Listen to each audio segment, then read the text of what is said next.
Mennään tänään kuntosalille treenaamaan yläkroppeliinia. Ensimmäisenä PVO.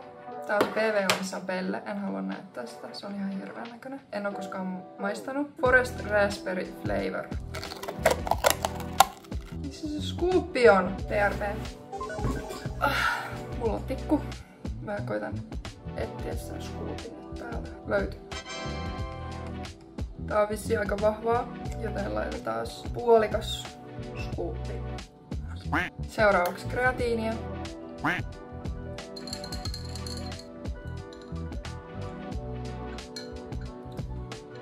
Tää on aika 2/5. Okei, ei tää oo oikeesti niin pahan makuinen. Kyllä tää on ihan juotava, mutta en maun takia joisi tätä ollenkaan. Done.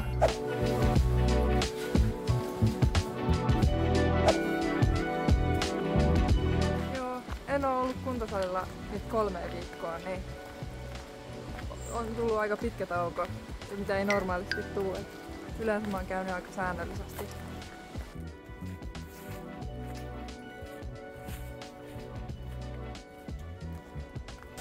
Näet sä? Peura! Anyway, joo. Peura nähtiin matkalla salille. Yes. Mut mä pelotin sen. Pelottelin sen pois. Mulla ei oo vielä mikkiä, enkä mä muutenkaan uskaltanut puhua kameraan salilla. Niin mä kerron tässä voiceoverissa tarkemmin, että mitä mä teen yleensä salilla. Eli yleensä mä lämmittelen kevyesti noin 5-10 minuuttia pyörällä, juoksumatolla tai soutulaitteella. Tällä kertaa mä valitsin pyörän. Ja sit sen jälkeen mä lämmittelen lihaksia lisää kuminauhalla ja lämmittelen olkapäitä pyörittelemällä. Joskus aiemmin mä lämmittelin melko pitkään, mutta mä koitan nykyään pitää sen lämmittelysession lyhyempänä ja teen sitten lämmittelysarjoja pari ekana niin kuin jokaiselle lihasryhmälle. Ekana mä penkkasin, koska siitä on niin pitkä aika kun mä penkkasin viimeksi, niin mä käytin vähän kevyempiä painoja. Mun PR on 45 kiloa 13, mutta siitä on nyt pari vuotta viimeksi, kun jaksoin sen verran. Mä pyrin yleensä tekemään 3-4 sarjaa kaikkia liikkeitä, pois lukien lämmittelysarjoja. Mä treenaan myös yläkropan lihaksia about 2 viikossa. Toisena päivänä mä keskityn voimantasoihin ja teen vähemmän toistoja. Ja toisena päivänä mä keskityn hypertrofiaan ja teen enemmän toistoja. Mä penkkaan yleensä spottaajan kanssa, koska joskus mun voimantasot heittelee niin paljon, että tulee sellaisia yllätyksiä. Joskus mä en jaksa nostaa yhtä paljon painoa tai tehdä yhtä monta toistoa kuin yleensä. Ja silloin on kiva, kun joku on spottaamassa. Ja sen lisäksi spottaajan kanssa voi vetää sarjat ihan maksimiin. Eli tehdä sen vikan toiston silleen, että ei jaksa tehdä sitä ihan loppuun asti, että se spottaajan pitää sitten auttaa siinä. Ja kun mä treenaan yläkroppaa, niin mä tykkään tehdä rintaa ja olkapäitä sekä selkää niin kuin vuorotellen. Eli nyt mä treenasin rintaa ja olkapäitä, niin seuraavaksi mä teen soutuluikettä eli selkää. Yleensä mä tykkään tässä tehdä silleen, että mä katson peilistä samalla, että teinkö liikettä oikein. Että mä koitan tehdä sen kontrolloidusti niin, että tulee mahdollisimman hyvä venytys ja että se eksentrinen liike on. Eli se eksentrinen, eli se liike, kun mä päästän sitä painoa hitaasti pois, että se olisi kontrolloitu.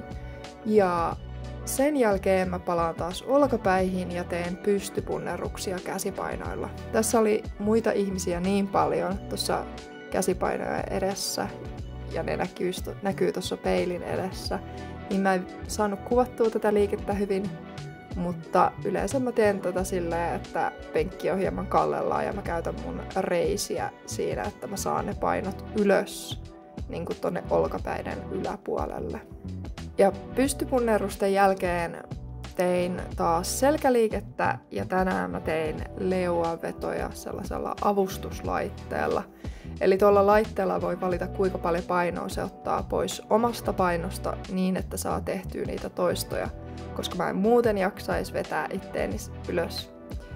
Mä testasin kuitenkin lopuksi, että saanko mä saanko mä pitkän tauon jälkeen yhtään leovetoa ja en päässyt ihan ylös. Mutta mä oon kuitenkin iloinen siitä, että mä oon joskus saanut yhden leovedon, mikä on ollut mun uuden vuoden tavoite tosi pitkään. Ja lopuksi mä treenasin käsiä, ekana ojentajapunnerruksia kaapelilla. Tää on itselle helpoin tapa treenata ojentajia ja sen takia mä aika usein valitsen sen. Mä oon kokeillut esimerkiksi dippejä, mutta ne tuntuu tällä hetkellä aivan liian vaikealta. Ja ihan viimeisenä treenasin hauiksia Preacher curleillä. Preacher hauisliikkeessä hauikset on enemmän jännityksessä koko sen liikeradan ajan kuin pelkillä käsipainoilla, niin se on tehokkaampi liike. Tällä kuntosalilla, missä mä käyn, niin täällä on vaan yksi tällainen Preacher curl-laite, jos sitä laitteeksi voi kutsua. Ja se on yleensä varattuna ja mä en pääse aina tekemään sitä, niin välillä pitää tehdä hauiksia kaapeleilla tai käsipainoilla. Ja yleensä mä treenaan vatsoja 2 sarjaa failureja aivan lopuksi, mutta mä halusin ottaa hieman kevyemmin pitkän tauon jälkeen, joten ne jäi nyt pois. Ja siinä oli mun tyypillinen yläkroppa-treenipäivä. Salin jälkeen mä yleensä käyn alakerran Prismassa.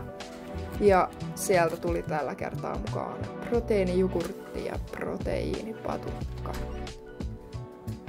Joo, eli tällä kertaa nyt tuli vähän erilaisempaa videota kuin aiemmin mun kaikki videot on nyt ollut pelkästään meikkivideoita. Ja sitten nyt tuli tällainen kuntosalivideo, minkä mä oon halunnut tehdä tosi pitkään. Mä ajattelin, että mä en ikinä jaksanut mennä kuntosalille silloin, kun kuntosalilla ei ole ketään. Toi meidän kuntosali on aina melko täynnä ja nyt on, koska me mentiin kello 5. Mutta se oli lauantai, niin yleensä ihmisillä on lauantaina jotain muuta tekemistä kuin salilla käyntiä, niin silloin ei ollut paljon ihmisiä siellä. Ja niin, eli aika vähän silleen oli ihmisiä, mut silti vähän liikaa. Eli jos mä kuvaan tän uudestaan, niin mä menen joskus kello 5 tai 4 aamulla, että saisi oikeasti kuvattua sellaisen videon, mitä haluaa. Mutta kerro mulle, mitä mieltä olit kuntosalivideosta. Käytkö itse kuntosalilla? Kiitos kun katsoit minun videon ja ensi kertaan hedo!